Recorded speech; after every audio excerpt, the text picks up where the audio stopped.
right, man, we are back. It's time for a little hot Wick on Wick, violence on violence, death on death action, man. I'm talking about John Wick, man. So we know that they were doing this movie for a while. This is something that I've enjoyed all three movies. That's kind of sometimes you don't get. That's kind of you don't get that all the time. You know, there's a fall down somewhere. And I remember I thought a while ago that I didn't like the third movie until I watched it again, and then I watched it again. So give it another time. Indeed. So we went to the movies yesterday, and we're ready to get this together, man. So I don't know who this guy is, Chad Stahelski. I don't know if he's done the other movies. I'm not so sure. Yeah, I think he did all of them. Yeah. Okay, so that's interesting. So where are we at here? John Wick, Chapter 4, 2013, rated R, 2 hours, 49 minutes. Make me think of Temple Bot, just like 2 hours, 49 minutes. Action crime thriller. John Wick uncovers a path to defeating the High Table, but before he can earn his freedom, Wick must face off against a new enemy with powerful alliances across the globe and forces that turn old friends into foes. Yeah, not bad. That one's pretty good, I thought. I think that's succinct, doesn't give too much away, but like has some detail. Yeah, somebody actually wrote a synopsis. But somebody was like, "Dear John Wick, I love you. Here is a little synopsis." Right, where they were like, New York. Oh yeah. The family of superheroes does some stuff. Exactly. Yeah, perfect. So who do we got in this film, Tim? Keanu Reeves. Indeed. Of course. Donnie Yen. Coming in to kick some ass. Holy shit. Ooh, Bill Skarsgård. Strangely attractive. Making me feel real strange about my attraction to him. Oh, Larry Fishburne. Yeah, there he is. Oh, he's coming back. Indeed. Hiroyuki Sanada. Yep. Shamir Anderson. Yep. Lance Reddick. I really like Sanada, and I love Lance Reddick. May he rest in peace. Yes. Rina Sawayama. Mm-hmm.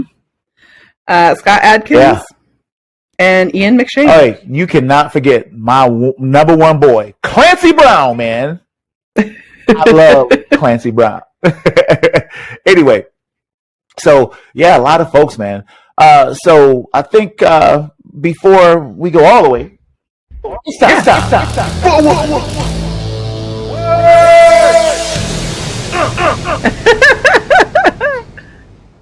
One word. I have a perfect one word for this movie. What's that? Redemption. Yeah. Explain.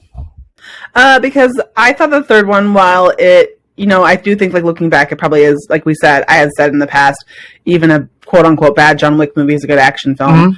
Mm-hmm. I didn't care for the third one as much. It doesn't mean I hated it. But this fourth one, I feel like, was a return to the things that I liked. And then, of course, it's our final, supposedly, our final chapter. Yeah. My one word is dog. And I'm going to tell you why. That dog scared the shit out of me in this movie. I was like... You have some sharp teeth. Oh, my God, that dog was... Oh, my God. Oh. Woo! So, let's get it over. We're just going to hit the spoilers now, and this is... Yeah, we got to hit the spoilers early, for sure. So, Tip, I had a pretty good experience going to see this damn thing. I called up a buddy. Buddy called up me, and we went to a steakhouse called the Demonico, man. It was just great. The Demonico Steaks, really classy place. So we went there. We had steak, and we had Eagle Rare bourbon, and we ate that, and we drank, and we were merry, and then we headed down to the movie theater, and we watched John Wick. And so... That sounds really nice. No popcorn, none of that garbage, because we'd already ate like kings, so... Yeah. Are you a big popcorn person when you go to the movies? No, I will get it sometimes. I didn't think you are. Because other people might have it, and I might get, like... It gets in your brain. Yeah. I mean, I've had my thing. When I was a kid, I loved Raisinets. I always had to get Raisinets, and my wife always gets popcorn, but I don't have to have it. I used to like Coke, because there's something about that movie Coke, just with the ice. Yeah. But now if I go... I try not to do it because I'm fat, but I love to grab like a couple beers and just sit them there, just like, so that's. I need to have a drink while I'm watching a movie because I'm always drinking something like water or I'm whatever. I can't. My mouth is dry. I'm a drinker too, man. That's why if it's alcohol, I'm an alcoholic. If it's juice, it's juice. If it's water, it's water. I love drinking shit. It doesn't matter. Yeah. Whatever's in front of me, I'm a drink. I had a cider, a hard cider at the movie. Oh, really? Okay, nice. So, man, back to this thing, man. So, movie starts and it's kind of like a training montage, which is good because we didn't have like 3 movies straight in a row that never stopped with John Wick just getting his ass handed to him. There was like never no recovery period. Well, I guess between the first one and the second one, it was like a couple days, right? Because the car was up. Yeah, it was kind of just goes. Yeah. But even like that couple of days. And he was like, he got shot off the building in the third one. Oh, he goes. Should have died. Should have been dead. I mean. Oh, of course. I feel like every time you watch a John Wick movie, the underlining tone is he should have been dead. A long time ago. So he's training, and you got the Bowery King coming in with the narration and the dog, so he's walking the dog. It's like the dog is almost the Bowery Kings in this movie, Yeah. He's looking strong, hitting the knuckle on the board. He's ready to tear some shit up. So this movie doesn't like try to be anything else but what it wants to be. And it says like, look, they start the movie out, it's revenge time. Let's go. Right. And yes, these are revenge movies. Yeah. Our revenge is not complete for various reasons. And there is no shame. And I feel like the subtraction of the shame from this, like, yeah, exactly. It's what it wants to be. And that makes it easier to just forgive anything that might be, because it all is very intentional. Yeah. And do that. Work and walk in that. I liked it. I like how the movie's just like, look, this is what we do. The hell with y'all. Y'all looking for, incredible, ridiculous plot twist. Go watch a soap opera, but it's not happening here, So, he takes off and to do his thing, and we get Winston, right? Winston betrayed John Wick in the second movie, and it messed me up, Tiff. Yeah. You're like looking for like did he betray him?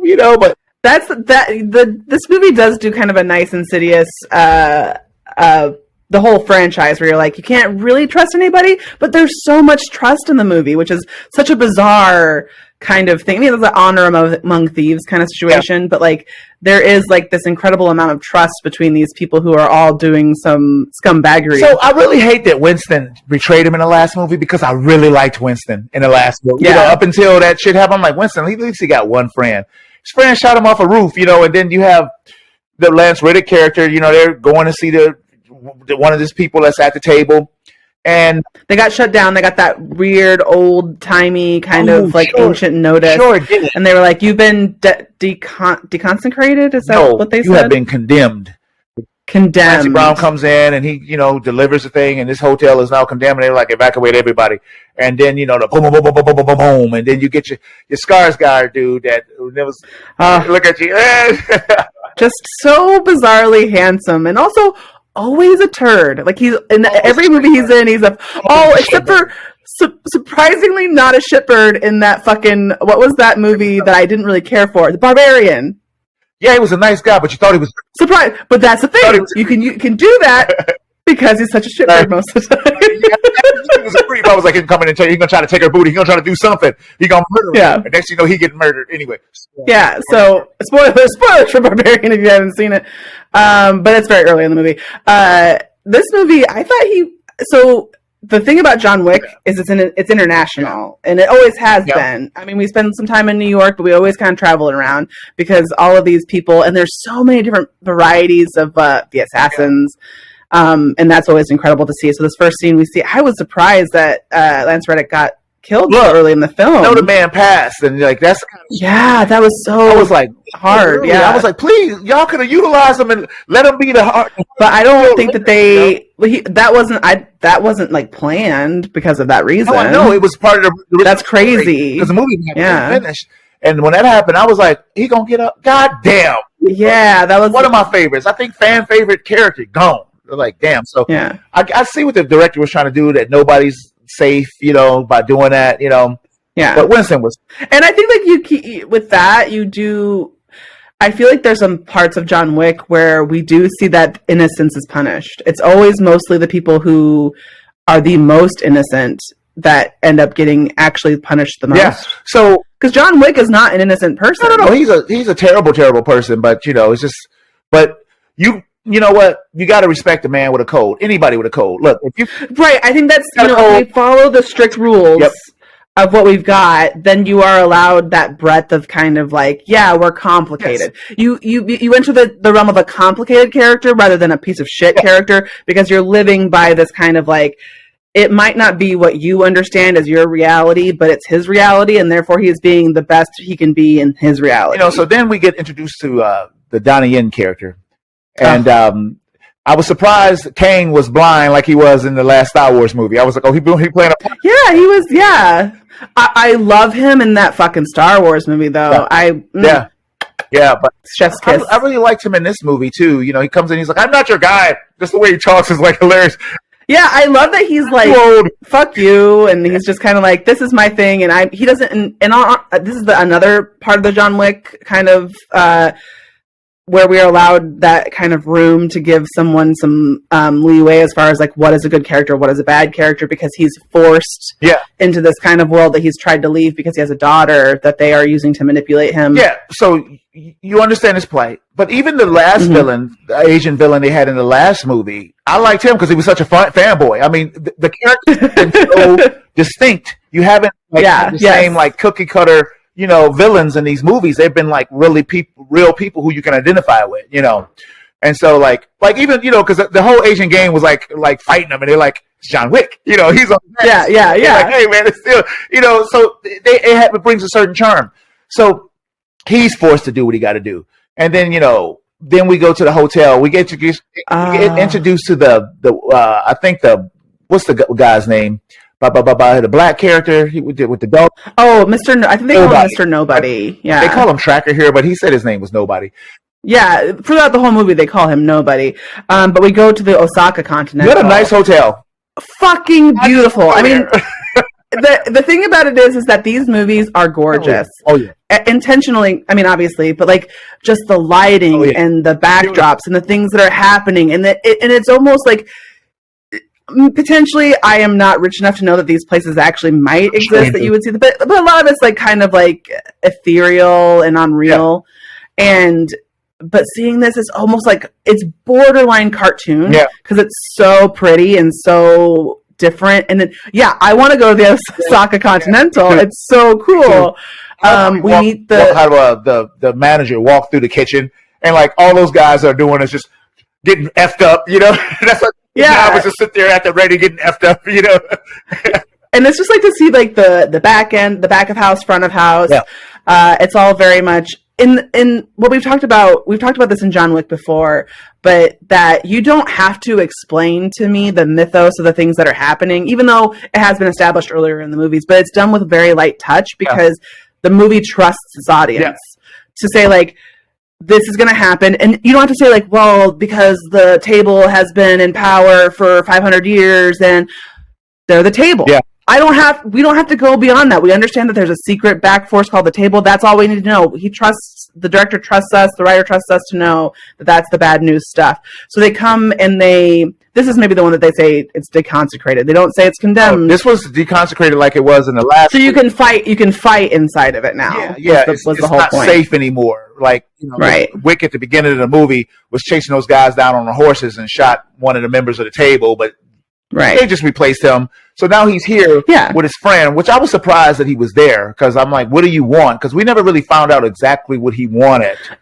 Right. We didn't, and I think that like sometimes the light touch is fine, so we don't need to know the backstory of this friendship or like how this, why he would let them there. I appreciated this. First of all, I love this actor. I love this dude. Yeah. But what I really liked is that he was better than everybody else in every John Wick movie, and I'm gonna tell you why. Because he didn't give a shit about the rules as far as what a friend is. He was like, I love the line when he says, it's like friendship means that when it gets rough that you're still there. Right. He basically was just like, it's not really a friendship if it's easy. Yeah, right. Like, you know what I mean? Like, damn it. Yes. Right. So like, if that was there's a lot of like really beautiful kind of like Yeah. things in these movies that you're like, oh, these like make me think about Right. life outside of a crazy action film where we're just like, like a bang bang shoot 'em up. There's like a lot of other like really beautiful things. What a happening. battle they had in this damn place. Oh my God, going through this hotel. God, stop tearing this shit up. Stop ruining it. Yeah, there's like some beautiful art Yeah. that they're in that room with like the glass art, and I was like, oh, Just like, it's all getting broken. the hotel is not going to be worth shit. So all the villains with all the extra armor, they had the guys with the suits, they had the guys with the dark mat. It's so hard to kill everybody now. Just because you got a gun, that means nothing. Which is great. I think that's a logical escalation from previous movies where like there's always been some characters in the John Wick universe that are harder to kill than others, but you would assume that if the table was coming for somebody, it wouldn't just be like. And I thought the table was the easy people. In the third movie, I was like, I don't think the table is as powerful as everybody thinking, but I was wrong about that because they just they just weren't coming yet. And they weren't coming. I love the nunchuck scene. He was just beating the shit out of people. Some of my favorite things that happen in the John Wick movie is whenever he's out of bullets and he just throws the gun. Took the gun apart eventually. He just like pieces. So anyway, he gets away with that. The daughter's pissed, and I like how the Donnie Yen character, told her like, I guess I'll see you soon. He knew the girl. Yeah, but I like that he's like, I have a daughter, you have a daughter. We are seeing each other on this level. And then when she comes, he's like, no, you should choose to live. Like, basically, I'm going to kill you. But Donnie Yen, he made a statement, I think, yesterday because they were trying to take him out of the Oscars, and because he supports China, but he is Chinese. And he was like, he's supporting them against the Taiwan thing, and he made a statement that they saying like, how come I can't? I'm a Chinese man. How come I can't be patriotic for my country? And I was like, people really do need to stop on some of this shit. He does live. I know it's a difficult situation that I don't. I don't have the bandwidth or understanding to comment. Listen, we all got our own thing, and it's just like we do go after people a lot now these days for whatever reason that he is a Chinese dude. Get out of here. Anyway, so back to this. So the hotel is gone. I was surprised that the subway was safe. Yeah, and also, this is a movie, but like surprisingly empty for a Japanese train system. This place is nice and safe. Okay, fine. Yeah, and then she gets on the train, and then I was surprised that she never came back. Yeah, I thought that was the end of it for her. She didn't die. She just was in the film. Well, while this film was being made, the rumor was they were doing a John Wick 4 and 5. So I was the whole time I was doing this, looking at this thing like, well, maybe she's gonna come back in the next movie or something, whatever. Maybe. The thing about this is that I feel like I don't necessarily want to see an expansion of the John Wick universe, just because I feel like once you start to expand, things start to dilute, and that makes it a little bit not as good. Yeah. But there is a lot of richness in almost all of these characters. Yeah. Well, all of them that you could theoretically have something else that they were in. I just don't necessarily need to or want to see it. Yeah. So then we get this idea that we need to,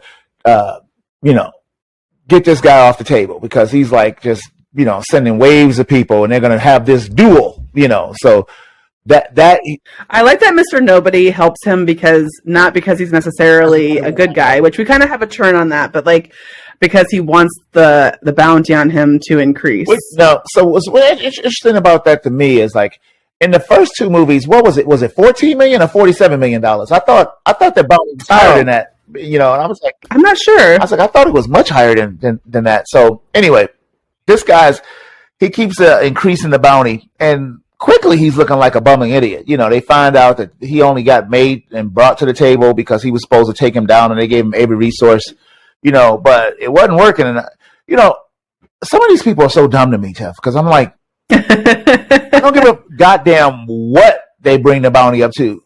He's going to murder you. You're going to come. Yeah. In the realm of John Wick, there is no beating him. Yeah, he's running from the people in Paris, right? Because that scene does go on for so long, and he gets hit by so many cars. Yes, and But I was like, that's when. But that's the thing that you, again, in the John Wick movies, that you go, well, this is a John Wick movie. You know what I mean? Like, I never stopped. It kind of did a little bit, but not enough. And I wonder if that's just. It did, yeah. But that's just so much traffic around the Arc de Triomphe. I just feel like maybe it's impossible. Yeah, people would up. And there was guns, and there was a lot of shooting. I'm like, wow, man, I'm going the other way. These guys are shooting. But Okay. I do think that we have to talk about was that he's re-brought into the fold of his family so that he can make this challenge. Yeah.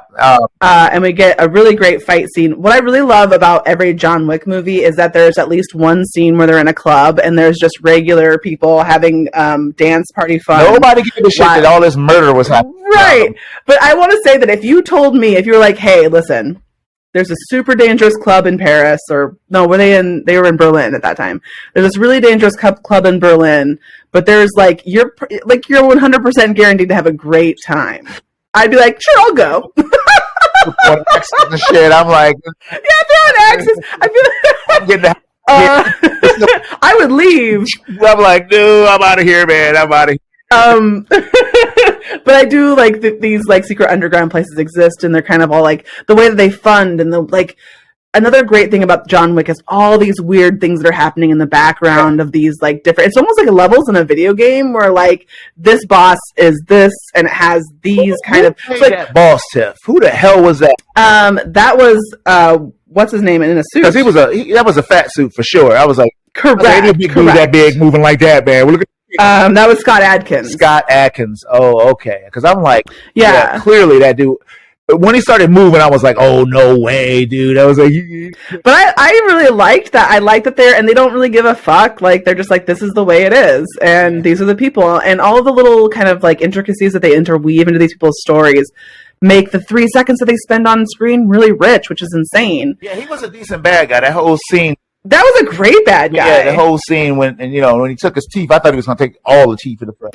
I did too. I thought he was, because for some reason I thought they were connected, but they weren't. Yeah. So he took the one tooth, and then getting brought back into the fold. That whole scene is great, because it's not all of these things are about earning it. They're not even necessarily about familial feelings, but even the shit that's happening in the background with the old churches and the weird riding girls with the knives and shit like that. I was confused, Steph, with coming back into the fold, because I thought once you was excommunicado, couldn't nobody deal with you at all. So yeah, but then they did say that there was, there's always a way to introduce a new kind of level to stuff if you are not explicit. Do you know what I mean? If you're not okay, yeah. Here, if you can't read the rules, there are no rules, and therefore we're in this film and we're just accepting that. But then. So we're getting to this point. I love Mr. Nobody. Yeah. At first, I was like, who is this chump? It took him to start actually fighting before I started respecting him. Because at first, I was just like, you keep trying to act like a badass. And he got his whole car pulled when he had to tear his hand up. I was like, oh. Woo! That was so bad. That was maybe in a movie where nothing but hyperviolence occurs. Yeah. That was maybe one of the worst things to see. Yeah. I'm like, oh goodness, he pulled your whole car. You wasn't expecting that, was you? And so now they sent him on, and this fight and running thing with the lady DJ, I thought that was really fun. It was so unfair. You effing make your own battles. You send the whole city after him. And so the buddy I was with said he got tired of the stairwell scene, when he fell down twice down the stairs, the 200 stairs. The audience that I was with, so my audience was very vociferous, more so than Scream, which I feel like when you go to see a horror film or a movie, there's usually a lot of and sometimes can be really increase your good time at the movie because people are gasping, you're freaking out. Scream, relatively silent.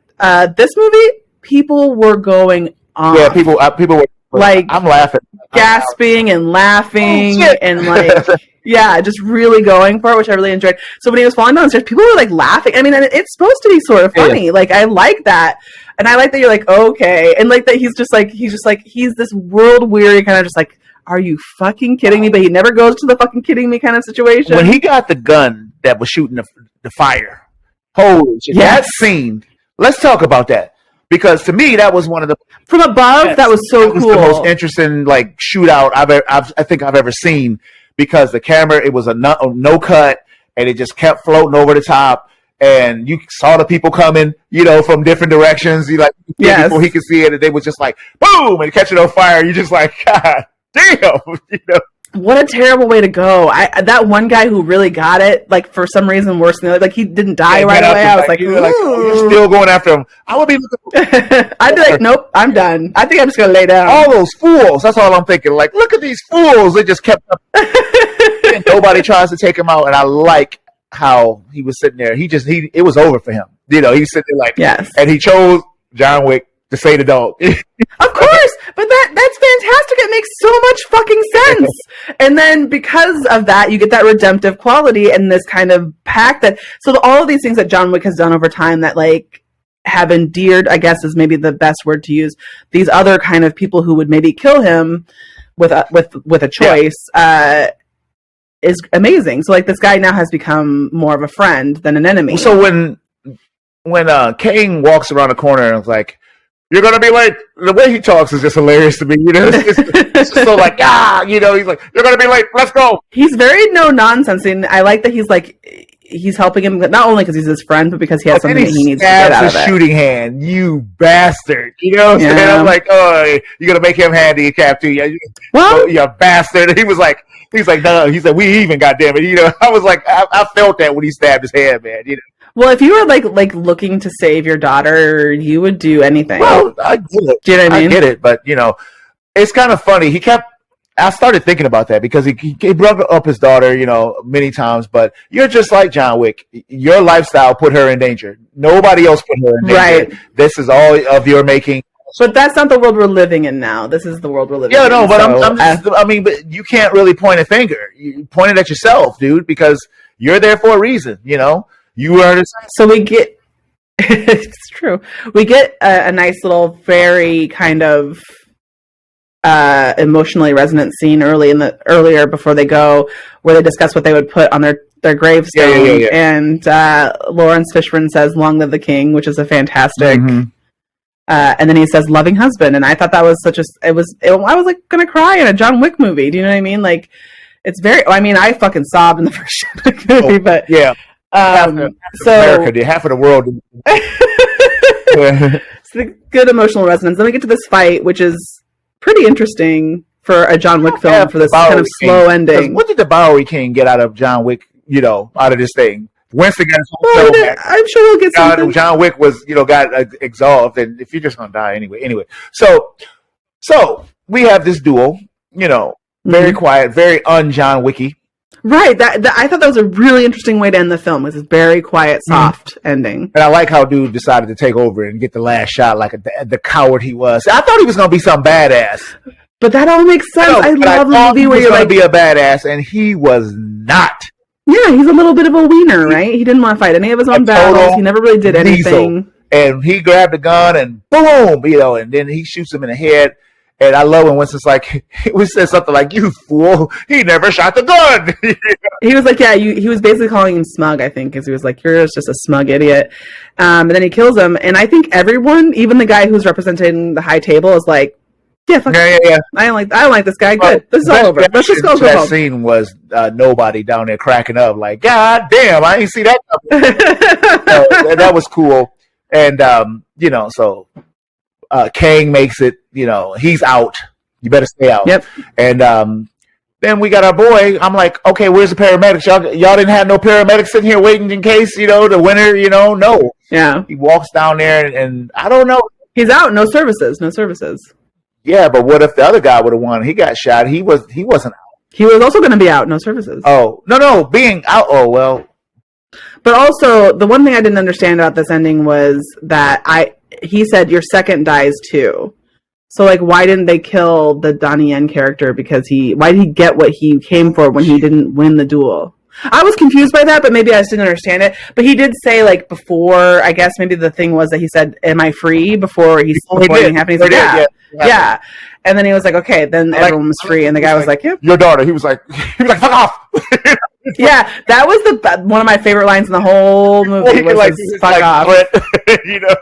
That was amazing. And so then I was like, oh, so this is part of the movie I think is really brilliant because I'm like, oh, John Wick dies. And then you think, oh, he didn't die. But then he does die. Yeah. Supposedly. We don't know who's in there. We don't know if that's, to become even more undercover from the table. There could be a John Wick 5 sometime. I didn't want it to be over. I don't like the Shane, endings. Shane, come back, Shane. I want him to, get a dog in his house and, Yeah, you want to have a happy ending. When you're out, it doesn't mean you can't get services because John Wick was out before and he still had the gold coins. Oh, yeah, the gold coins. You're right. Walk into the, and take part of the privileges and things like that. It's just like you're not.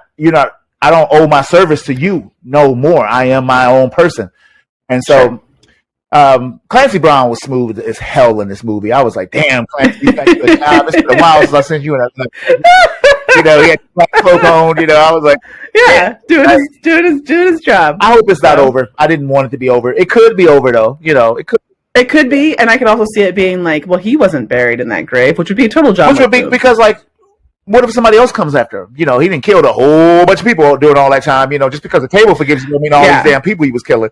All those fools coming to them with all their guns. I'm like, y'all so stupid. Y'all, he eat y'all for breakfast. He was killing people with parts of the gun and just throwing it at Yeah, and pencils and all that stuff. I feel like there could be, like, potentially in the future a John Wick movie that isn't John Wick. It's about somebody else in the John Wick franchise, and then we do see a living John Wick somewhere in like the Pacific Northwest. Yeah, don't do it. Leave it alone. That's be just like the pictures. This is the end. This is the end. Yeah. Either have it be about him or not. Like I don't even want to see the hotel TV show they were talking about doing.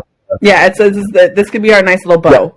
Yep. Quit being greedy, but it's making a lot of money, so Oh, I like that. That's good. Making a lot of money. So we know what that means. All right, man. We can't do the damn thing. We got it done. If me and Tiff was doing some talking over each other, we apologize. We were just excited. We had a yeah. My apologies. No, I don't know if we did or not, but I just know how we get. I think we did a pretty good job, but I do think it's sometimes hard because we are not in the same room. Yeah. So deal with it.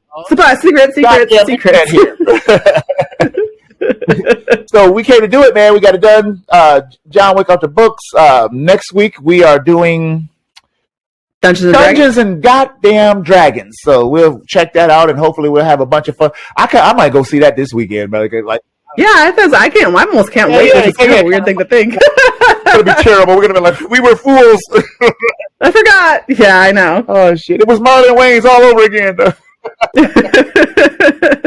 All right, man. So I'm the host of Fans Patrol. My name is Montego. With me is my wonderful co-host, Ms. Stiflebot. Say goodbye to the people, Tiff. It's been a pleasure as always. And until next week, man, we will be on Patrol.